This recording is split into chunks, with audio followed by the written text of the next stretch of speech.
2026चा monsoon दगा देणार आहे का? मान्सूनच्या काळात प्रशांत महासागरात निर्माण होणाऱ्या यल निनो स्थितीमुळे दुष्काळ पडेल असंही भाकीत आहे.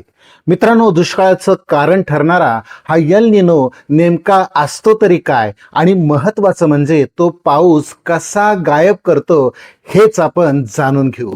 प्रशांत महासागराच्या पृष्ठभागाचं तापमान सरासरीपेक्षा कमी झालं की त्याला ला निना स्थिती म्हणतात, आणि त्याच्या उलट हे तापमान वाढलं की यल निनो स्थिती सक्रिय झाल्याचं म्हटलं जातं. जमिनीचं तापमान समुद्राच्या पृष्ठभागापेक्षा जास्त राहिल्यानं जमिनीवर कमी दाबाचे पट्टे तयार होतात. त्यातूनच मान्सूनमध्ये समुद्रातलं बाष्प वाहून जमिनीवर येतं आणि पाऊस पडतो. आपल्याकडच्या मान्सूनमध्ये नैऋत्य दिशेने हे वारे वाहत असतात. त्यातूनच आपल्याला मान्सूनच्या पावसाचं वरदान मिळतं. मग त्याच्यात 15,000 किलोमीटरपेक्षा जास्त अंतरावर असलेल्या प्रशांत महासागरातला यल निनो कसा अडथळा करतो हे पहा.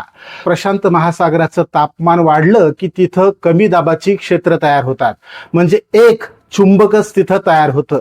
त्यामुळं नैऋत्य मोसमी वाऱ्यामध्ये अडथळा तर येतोच, पण हिंद महासागरात आपल्या मान्सूनसाठी उपयुक्त असलेलं बाष्पही हे चुंबक खेचून घेऊ शकतं. याच सगळ्या घडामोडीत यल निनो सक्रिय असताना घडू शकतात. त्यामुळं आपल्याकडं पावसाचं प्रमाण कमी होतं. त्यातूनच 2026च्या मान्सून बाबत चिंता व्यक्त केली जाते. माहितीपूर्ण संपूर्ण व्हिडिओ पाहण्यासाठी आपल्या बातमीची स्टोरी या YouTube चॅनलला नक्की भेट द्या.